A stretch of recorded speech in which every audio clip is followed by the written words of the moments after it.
Media మిత్రులకు నమస్కారం. నిన్న రేషన్ కార్డుల పంపిణీ పేరు మీద తుంగతుర్తిలో ప్రభుత్వ ఖర్చుతోనే ఏర్పాటు చేసి బస్సులు పెట్టి తీసుకొచ్చిన మహిళల సభలో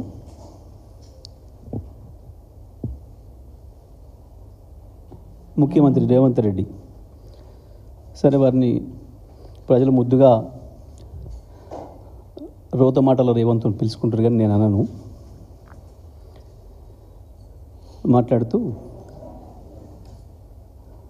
వచ్చిన కార్యక్రమం అధికారిక ఖర్చుతోని మహిళలను జమ చేసిన కార్యక్రమం, మాట్లాడిన మాటలు. ఎందుకు మాట్లాడుతున్నాడు రేవంత్ రెడ్డి ఇటువంటి మాటలు? సార్ చాలామంది బయట ఎదురు చూస్తున్నారు. నాకు చాలామంది ఫోన్లు కూడా చేస్తూ ఉన్నారు రాత్రి నుంచి. సార్ ఆయన స్థాయిలో మీరు మాట్లాడాలి, ఇవ్వాలి. నేను ఆయన స్థాయికి దిగజారను. అట్లా ఎవరైనా భావిస్తే పొరపాటు. నేను అట్లా దిగజారను. నేను నా స్థాయిలోనే ఇస్తాను. ఎంత అరిచినా, ఎంత మొత్తుకున్నా, ఎంత సెల్ఫ్ డబ్బా కొట్టుకున్నా స్పందన కనపడతలేదు అక్కడి నుంచి. ఎందుకంటే ముఖ్యమంత్రి మాట్లాడిన దాంట్లో నిజం ఉంటే స్పందన వస్తుంది. నాయకుడు మాట్లాడే మాటకి వాళ్ళ జీవితానికి సంబంధం ఉంటే ప్రజల నుంచి రెస్పాన్స్ వస్తుంది. మహిళల్ని లక్షాధికారులను కాదు కోటీశ్వరులను చేస్తున్నాం, మొత్తం మీరే బస్సుల ఓనర్లు, మొత్తం పవర్ ప్లాంట్లకు మీరే ఓనర్లు, మీకు వేల కోట్ల రూపాయలు రుణాలు ఇచ్చినాం, ఇట్లాంటి అబద్ధాలు మాట్లాడుతుంటే అసలు వాళ్ళ జీవితంలో ఏది సత్యం కానిది ఉన్నదా? అక్కడ ఎదురుగా కూర్చున్న ఒక్క మహిళ బస్సు ఓనర్ ఉందా? అక్కడ పవర్ ప్లాంట్ ఓనర్ ఉందా అని ఎదురుగా? నువ్వు ఇచ్చిన వేల కోట్ల రుణం తీసుకున్న మహిళ ఉన్నదా అక్కడ ఉచితంగా, ఫ్రీగా? సిగ్గులేని మాటలు నేను అనను, కానీ అవి మాట్లాడడం మాత్రం, లేని గొప్పలు చెప్పుకోవడం మాత్రం సిగ్గుమాలిన పని. దీనికి రెస్పాన్స్ లేదు మహిళల నుంచి, ఎదురుగా కూర్చున్న వాళ్ళ నుంచి రెస్పాన్స్ లేదు. వాళ్ళకు రూపాయలాగా కూర్చున్నారు.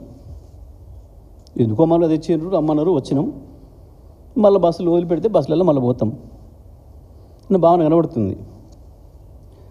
ఏదో ఒకటి ఇక బూతులు తిడితేనన్నా స్పందిస్తారు అని చెప్పి బూతులకు లంఘించుకున్నాడు.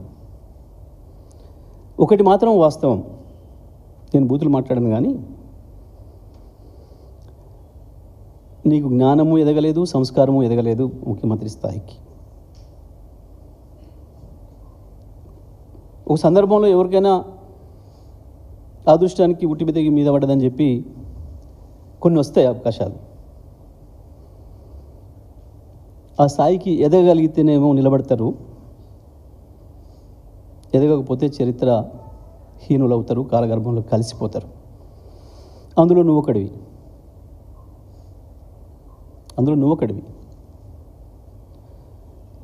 ఇక నువ్వు మాట్లాడిన అబద్ధాలు నవ్వుకుంటున్నారు ప్రజలు. ఏం మాట్లాడినావు నువ్వు? రేషన్ కార్డుల మీదనే మాట్లాడదాం మొట్టమొదలు, మిగతా తర్వాత పోదాం.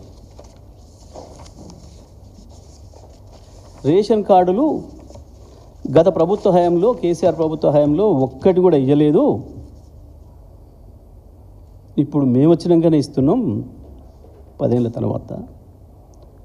అసలు రేషన్ కార్డులు ఇవ్వటం ఏంది, ఇంకా రేషన్ కార్డుల కొరకు ఎదురు చూడ అయిన తర్వాత మాట్లాడతా, కానీ మేము రేషన్ కార్డులు ఇచ్చినాం మా ప్రభుత్వ హయాంలో అని చెప్పడానికి నీ బట్టి విక్రమార్క సాక్ష్యం. మీ బట్టి విక్రమార్క మూతికి గుడ్డ కట్టుకొని పంచుతున్న చూడు రేషన్ కార్డులు. ఏ కాలంలో?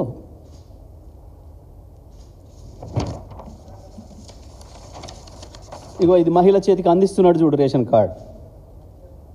దాంట్లో రాసి ఉన్నది అసెంబ్లీలో కాంగ్రెస్ ఫ్లోర్ లీడర్ బట్టి విక్రమార్క గారు 7వ తారీఖు జూలై 26,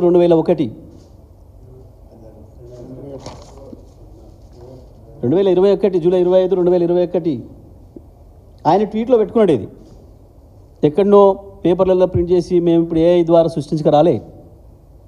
ఇది ఆయన ట్వీట్, మీరు ఇవాళ తీస్తే కూడా ఉంటుంది. ఈ రెండు వారియే.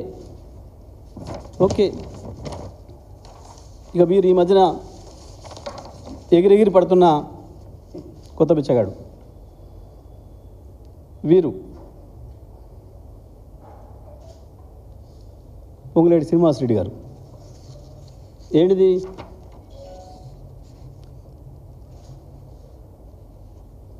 శ్రీనివాసరెడ్డి అలియాస్ సీనన్న, Khammam, ex-MP, TRS state leader.